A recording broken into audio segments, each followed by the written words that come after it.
à tous dans l'émission GEC. Notre jeune épanouie d'aujourd'hui est Jessica Boloua, chantre, adoratrice, ingénieure, architecte. Elle va nous partager aujourd'hui de son expérience avec Christ. Suivons. Bonjour, bonsoir, peuple de Dieu, dépendant de l'heure à laquelle vous me suivez. Je suis la sœur Jessica Boloua, communément appelée Maman Jess, chantre de l'Éternel et conducteur de culte à l'église Corps du Christ. Et voilà, je suis de l'église francophone École de Tyrannus Salomon. En ce jour, j'aimerais partager avec vous mon expérience dans cette vie merveilleuse avec le Christ. Alors, déjà, je suis aînée d'une famille de 7, dont 4 filles et 3 garçons. Ma famille est bien évidemment une famille chrétienne. Il est vrai que quand on était un peu plus jeune que ça, j'entendais maman parler de Jésus. Elle nous emmenait à l'église, papa également. Mais c'est qu'ils n'étaient pas des chrétiens fervents, différemment de nous autres en ce jour. Alors, s'il faut parler de ma petite histoire, de comment j'ai consciemment reçu le Seigneur, c'est à l'âge de, si je ne me trompe pas, 14-15 ans. À l'époque, je ne vivais plus avec mes parents biologiques. Je vivais avec ma tante. Et il y avait une petite sœur à ma tante, donc une de mes jeunes tantes qui était venue vivre avec nous à la maison. Déjà, ma tante chez qui je vivais, elle était de l'église catholique. Et elle ne partait pas à l'église, et moi également. Je vivais avec elle. Je n'avais pas cette habitude d'aller à l'église les dimanches, la semaine, comme je le voyais avec les autres. Lorsque cette tante-là est arrivée chez nous, elle m'a proposé d'aller dans son église, l'église dont je venais de parler tout à l'heure, où je suis actuellement. Et j'étais à l'écodime, je partais, je voyais les jeunes servir le Seigneur avec zèle, et moi, ça m'étonnait comment à cet âge-là on pouvait faire ça, comment on pouvait vivre de cette manière. J'ai commencé à apprécier simplement parce que j'ai voyé les autres le faire. Il est vrai que depuis le bas âge, je priais, puisque d'après ce qu'on m'avait appris par mes parents, mais je ne connaissais pas réellement, disons, je n'avais pas vraiment de vie intime avec le Seigneur. Et en ce temps-là, quand j'ai côtoyé l'église, quand je voyais les autres servir, ça m'a poussé à commencer à servir également. Et pile au moment où je commençais à m'exercer, à fréquenter l'église régulièrement, à la maison, on me donne l'ordre de ne plus aller, parce que voilà, je suis jeune, les grandes personnes de la maison sont des catholiques et moi je côtoie une autre église. Ce n'était plus possible, alors je devais arrêter. Et pendant le moment où j'ai arrêté, c'est là qu'on devenait de plus en plus avancé en âge, la jeunesse venait avec son vent. On s'est mis dans les histoires du monde. Il est vrai que ce n'était pas, comment dirais-je, turbulente, faire des bêtises dans ce sens-là, mais je n'avais plus l'habitude de prier, de servir comme j'avais eu l'envie l'autre fois à l'église où j'étais. Et il s'est fait que, à l'année 2016, il y a une dame qui passait sur mon avenue, qui entrait chez moi. Elle voulait boire de l'eau. Une fois qu'elle m'a vue, elle a commencé à parler sur moi, disant, toi, tu es une servante de Dieu et l'Éternel te réclame. Voilà, tu étais sur la bonne voie et on t'a dérouté. Il faut vite que tu reviennes. Je n'avais pas tout de suite compris de quoi il s'agissait. J'ai continué.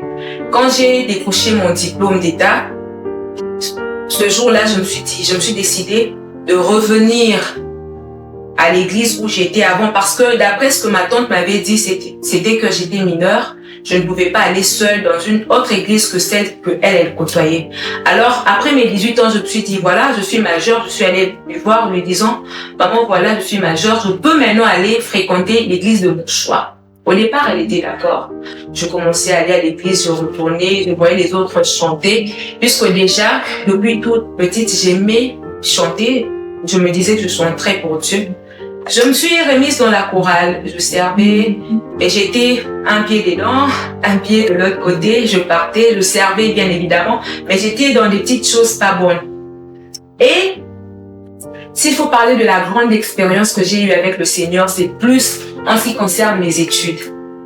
Il s'est fait que, après mon diplôme d'État, je n'avais pas tout de suite commencé l'université puisque j'ai connu des problèmes. des frais et autres. J'ai eu 2 ans où je suis restée à la maison. Une année, j'ai chômé, je m'embrouillais un peu dans d'autres facultés. Et la 2e année, je me suis dit de prier le Seigneur, de demander une orientation. Par là, dans mon message, c'est que je voudrais dire à ceux qui me suivent, c'est que il faut se laisser totalement abandonner entre les mains du Seigneur. Il faut se laisser guider par lui. Une fois qu'on reçoit le Christ, c'est-à-dire qu'il devient le maître de notre vie, alors laissons-nous faire par lui et c'est là qu'on va vivre des meilleures choses. Voilà, quand je suis allée voir le Seigneur lui disant, voilà, ça fait 2 ans, je m'embrouille dans le choix.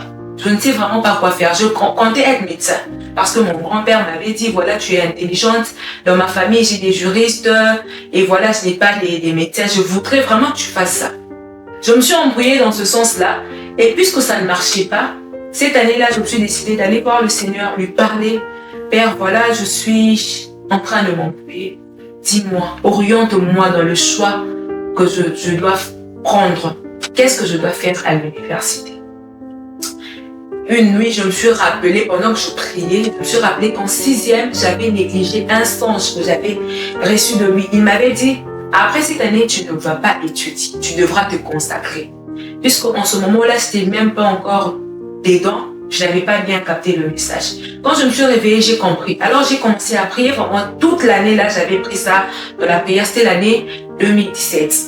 Et une nuit, je dormais, il m'a parlé d'architecture, le domaine dans lequel je suis en train d'évoluer.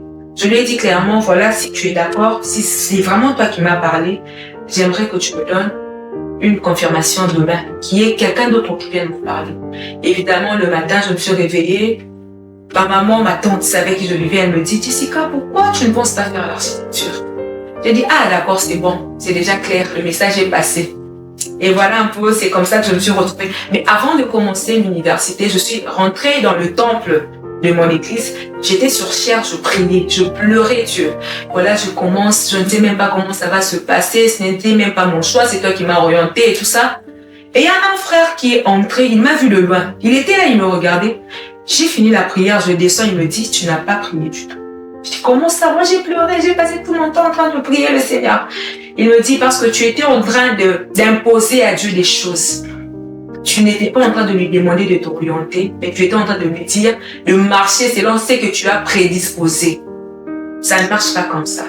Retourne prier, dis-lui, je m'abandonne, je me laisse faire. Oriente-moi selon ce que toi tu as établi dans ma vie. Et je suis retournée, j'ai prié dans ce sens-là. Quand j'ai fini, le frère m'a rappelé, il a commencé à me parler de la part du Seigneur. Mais disons, voilà ce que Dieu dit de toi. Tu vas commencer l'université, tu vas étudier, mais tu ne sauras pas d'où viendra l'argent. Tu vas certes rencontrer des problèmes, mais ce qui est sûr, tu commenceras et tu finiras.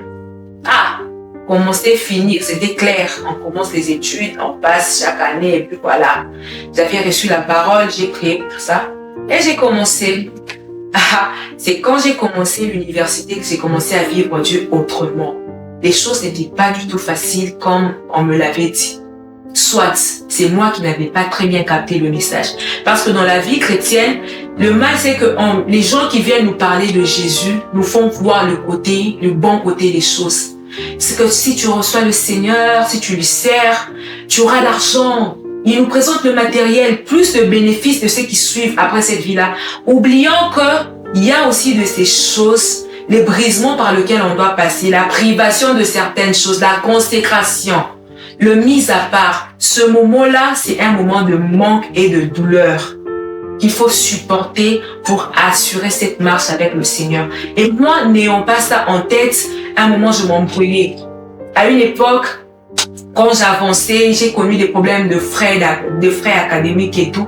Mais il est vrai que dans toutes ces situations, l'Éternel était toujours à mon secours. Je me rappelle même, j'ai eu à étudier 2 années sans payer le frais, mais on allait vérifier. Il y avait toujours mon nom soldé. On ne savait pas comment ça se faisait, mais je crois que c'est Dieu qui faisait cela. Pourquoi? Parce que je m'étais laissé faire. Et une année, il m'a parlé, me disant que je devais quitter la maison de ma tante. Waouh! Un autre problème. J'étais en pleine année académique, je dois quitter la maison qui me nourrit, la main qui me paye le frais, la main qui me donne le transport et tout ça, c'était difficile. Mais c'est Dieu qui y avait parlé. Jessica, qu'est-ce que tu dois faire?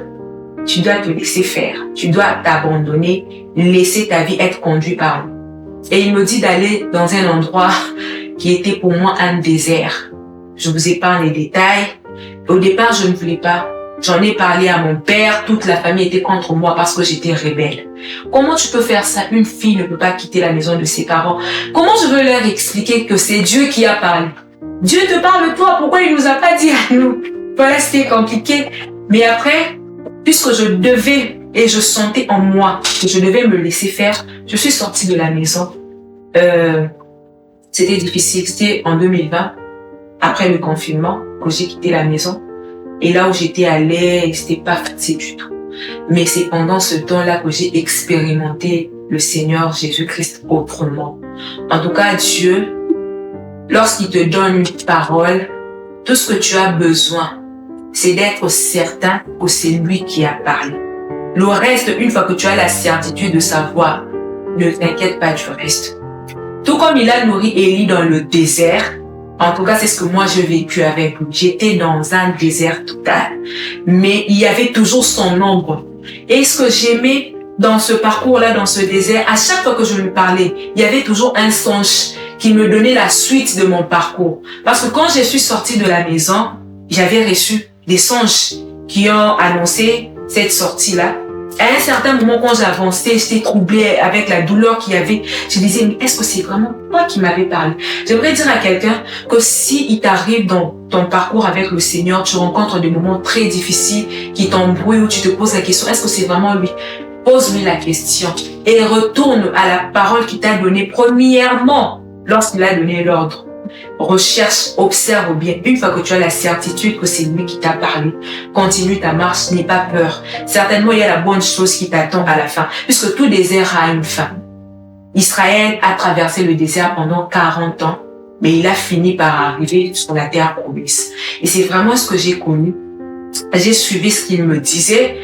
De l'autre côté, dans ma famille, je ne parlais pratiquement avec personne. Tout le monde m'avait mis de l'autre côté. La fille rebelle.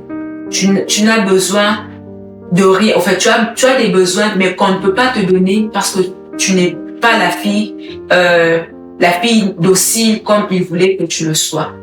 Et pendant ce temps-là, je vous dis, dans mon désert, l'Éternel a pourvu à chaque besoin. Peut-être il y avait des besoins que moi je pensais être importants. Lui, sachant qu'il y avait des besoins plus importants que moi je voyais être présentés, il était en train de répondre aux besoins importants que moi j'ignorais. C'est une fois que je voyais la chose se faire que je comprenais que c'est vraiment ce qu'il fallait. Et Dieu a répondu à la question qu'il fallait, la question que j'ignorais, qui retentissait au fond de mon âme. Et j'ai fait 2 ans et demi dans ce désert-là. C'est vers l'année 2022, la fin de l'année 2022, qu'il était maintenant en train de me dire, voilà, puisque tu as entendu ma voix, puisque tu t'es laissé faire, voilà ce que je veux faire avec toi. Il a commencé maintenant à me parler des gains, de ce que de la consécration que j'avais eue. C'est-à-dire que je n'étais pas là à attendre qu'il fasse. Il y a un moment, je lui ai dit, Seigneur, la souffrance, on est dans le monde et les autres qui sont les autres disent, mais quand je veux te dire, si tu penses que c'est pour ça que je suis là, laisse tomber. Je ne partirai nulle part. Je veux rester là. Donc, pour dire, comme Shadrach, Meshach, Abednego, même si tu ne me sortais pas de la fenêtre ardente, je te servirai quand même. Et c'était ça la motivation que j'avais. J'étais totalement laissé faire par le Seigneur. Et je vous dirais, un seul jour a suffi pour que tout bascule dans ma vie. Aujourd'hui, je ne suis peut-être pas aux anges. Je ne suis peut-être pas célèbre, je ne suis pas dans les magazines, c'est dans le rêve que j'ai de la vie, mais je vous dirais que je vis pleinement la joie en Jésus-Christ. S'il y a des jeunes qui peuvent parler à haute voix, crier le nom de Jésus, parler de ce qu'ils peuvent faire de nous du néant et ramener quelque part, je suis parmi. Je suis la preuve vivante. Alors j'aimerais dire, pour la première catégorie des personnes, ceux qui servent le Seigneur, qui voient que les choses ne marchent pas, ne vous inquiétez pas, c'est juste un désert. C'est pendant ce moment-là que l'Éternel est en train de vous fortifier, de vous raffermir. C'est ce moment-là qui fait de vous la meilleure personne que vous devriez être. En réalité, lorsque vous deviendrez dans la gloire, vous n'allez pas vivre des choses compliquées. Ce sera, je peux dire, vous êtes en train de passer dans un stage. Là-bas, ce sera la vie professionnelle. Vous serez en train de vivre cette profession à laquelle vous aviez exercé. Et deuxième catégorie des personnes, ce sont les gens qui n'ont pas encore reçu Christ. Je vous dis, vous aurez raté grave. Ne vous inquiétez pas. De l'autre côté, il n'y a rien de bon. La vie en Christ est meilleure. Alors, toi qui attends encore, toi qui n'as pas eu l'occasion de le rencontrer, crois-moi, c'est la meilleure personne que tu peux connaître de toute la vie. Moi, je dirais, c'est la meilleure des choses ou la meilleure occasion que j'ai reçue de la vie, c'est de connaître le Seigneur Jésus-Christ et de le recevoir comme le sauveur de toute ma vie. Et depuis que je me suis laissée à lui, il est en train d'accomplir des grandes choses avec moi et je crois qu'il le fera davantage. Alors toi qui es encore dans le mal, toi qui es encore dans le monde, il est grand temps. L'Éternel a besoin de toi. De notre côté, il n'y a pas de limite. Oh, nombre exact et coquille, la porte est grandement ouverte. Une fois que tu viendras, tu connaîtras toi-même. Je n'ai pas besoin de te parler de ma vie seulement pour te motiver. Chaque personne a son expérience à vivre. Viens et tu rencontreras et ça te permettra de parler de lui par la suite à ceux qui t'entourent. Voilà un peu. Je vous bénis. Je bénis tout le monde qui nous a suivis. Et voilà. Les noms. Conclusion. C'est parti. Voilà, comme je l'ai dit tout à l'heure, je suis la sœur Jessica Bolua. Je suis ravie d'être là, d'être reçue dans cette émission GEC, Jeune épanoui en Christ, qui est en train d'accomplir une œuvre alors bénissante. Et je prie le Seigneur qu'il ramène cette œuvre de gloire en gloire, qu'il parcourt, qu'il traverse les frontières, qu'il soit entendu et vu de tout le monde au nom de Jésus-Christ. Je vous remercie.